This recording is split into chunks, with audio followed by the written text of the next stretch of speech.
जय जगन्नाथ।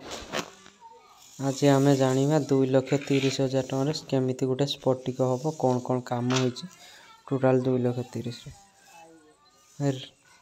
प्रथम यार हूँ मेन पिलर दुईटा 10 बाय 10 स्फटिक आमर मेन पिलर दुईटा चूरा पिलर 3टा आ बाकी मेन घर पिलर दुईटार कनेक्शन हो यार राउंड हले पड़ी झरका सब राउंड डिजाइन होती आगटा झुल हो यार लेबर कॉस्ट आउ यार मेटेरियल टोटाल 2,30,000 खर्च होती। जदि फुल डिटेल्स जानापी चाहते मो चैनल को सब्सक्राइब करंतु।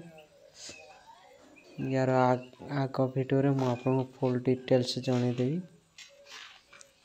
वीडियोटा जदि भल लगी मो चैनल को लाइक करंतु, मो चैनल को सब्सक्राइब करंतु और ऑल नोटिफिकेशन को क्लिक करंतु।